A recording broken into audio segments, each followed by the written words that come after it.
le match des traders. Et le match des traders oppose aujourd'hui Dorian Abadi, analyste bourse chez Meilleur Taux Placement. Bonjour. Et puis Mathieu Serron, trader et fondateur de Galileo Trading. Bonjour messieurs. Un CAC 40 qui reprend un peu de vigueur là en fin de semaine, même si le vert est un petit peu palichon. Plus 0,32%, on est à 8148 points. À nouveau sur la zone Rubicon, celle qui nous ouvre la voie vers de nouveaux records annuels, mais pour l'instant, de nouveaux records absolus, que dis-je. Mais pour l'instant, on ne le franchit pas et on reste prudent, même si, encore une fois, les résultats d'entreprise nous apportent vraiment de bons catalyseurs. Tout à fait, oui. Bonjour. Effectivement, c'est toute la question. C'est est-ce que la fête va durer, puisqu'on a eu plusieurs semaines d'euphorie. La bourse de Paris, vous l'avez dit, souffle un petit peu ce matin, ce vendredi, avec un gain de 0,30%. En fait, on sort de 6 semaines consécutives de hausse, avec une progression de plus de 10% du CAC depuis le début de l'année. Donc c'est vrai qu'il y a eu l'effet de rattrapage après 2024 qui a été un mauvais cru, les bons résultats d'entreprise, vous en parliez, et puis les espoirs de paix aussi en Ukraine qui ont soutenu la hausse du CAC ces derniers jours, dernières semaines. Donc maintenant, on retient un peu notre souffle, évidemment, à l'avant-veille plutôt des élections législatives en Allemagne. On perd 0,35, 0,40% sur le CAC depuis le lundi matin et on pourrait donc mettre un terme provisoire, on l'espère, à cette forte hausse. Donc c'est une pause bien méritée, mais les flux d'investissement restent absolument massifs vers les actions européennes, puisqu'on a toujours en fait des valorisations toujours très attractives, toujours très basses, en particulier par rapport aux États-Unis et au Japon.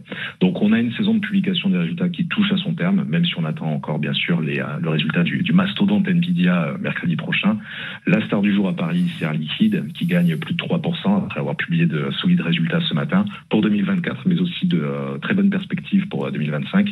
Et donc dans les prochaine séance, les acheteurs devraient viser à nouveau les 8165 et puis les 8215 points. Comme vous l'avez dit, on espère qu'on va franchir le Rubicon vers de nouveaux espoirs, de nouveaux records historiques sur le CAC. Et puis pour les vendeurs, on est plutôt sur les 8100 et les 8050 points comme principaux objectifs. Je terminerai simplement en disant que Bank of America a révélé ce matin que les actions européennes connaissent leur meilleure performance, leur meilleur début d'année depuis 1987 et un écart record avec le S&P qui date d'il y a une dizaine d'années. Donc voilà, on retient un petit peu notre souffle aujourd'hui et on a plusieurs dossiers chauds à surveiller, dont les élections allemandes, Nvidia, les tensions commerciales et puis le conflit en Ukraine qui reste des catalyseurs de volatilité très importants. Ouais, il reste pas mal de verrous de tendance, effectivement. Mathieu Serron, même constat, il va falloir, on est sur un point d'attente finalement, avec cette hausse, plus 0,35%, donc 8150 points, c'est là où tout est possible, finalement.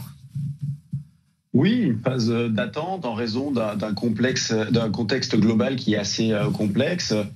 Les déclarations de Donald Trump concernant les taxes douanières, les discussions concernant l'Ukraine.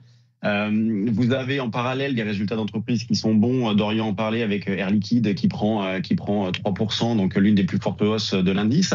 Hors CAC, vous avez également GTT, Alten, qui ont publié de bons chiffres avec des hausses très sensibles autour de 10-15%. Dans ce contexte, vous avez également l'or qui flambe, qui a réalisé hier un nouveau plus haut historique et qui se situe autour des $2950 l'once. Moi, dans ce contexte-là, j'ai pas changé de stratégie. Je continue toujours de privilégier un sens acheteur, considérant que la tendance de fond reste haussière. Vers les 8130-35 pour commencer à acheter un petit peu, vous voyez, pour du très court terme, dans l'idée de viser des écarts de 0,3 à 0,7%. En ce qui concerne les niveaux de remise en question, eh bien, est-ce que vous m'entendez ? Oui, bien sûr, je vous entends. Continuez, Mathieu. Non, parce que j'avais la régie de BFM qui m'appelait en même temps, excusez-moi. Non, pas de souci. Donc, vous avez en termes de niveau d'infirmation, vous voyez, dans ce contexte-là, il y a des niveaux d'achat, donc je vous disais 8130-35 pour viser des écarts de 0,3, 0,7%. Mais ce qui compte, c'est à partir de quand, eh bien, cette tendance de fond serait remise en question. Les niveaux ne peuvent pas être proches en raison de la forte hausse du début d'année et même qui a commencé en fin d'année dernière. Donc moi, c'est toujours autour des 7900 que je fais une articulation, considérant que tant qu'on est au-dessus de 7009, on reste plutôt du bon côté dans une optique moyen-long terme. Et justement, si on revient dans la zone autour des 7950, j'envisagerais, dans l'état actuel des choses, d'acheter pour jouer une poursuite de la hausse et éventuellement de nouveaux plus hauts sur le CAC. Sinon, voilà, sur le fond, pour l'instant, les choses vont bien. Le DAX sous-performe un petit peu. Et c'est là où la situation est particulière, puisque Le DAX a réalisé un nouveau plus haut historique mercredi, puis derrière 3% de baisse. Donc on voit bien, vous voyez, dans ces situations-là, l'importance des algos avec des mouvements en ligne droite. Et en catalyseur aussi à surveiller aujourd'hui, nous allons avoir des échéances. Donc c'est l'échéance sur le futur CAC 40 aujourd'hui à 16h, mais vous aurez également les options. Donc options mensuelles sur l'Eurostoxx à midi, options DAX à 13h et donc options et futur CAC 40 à 16h.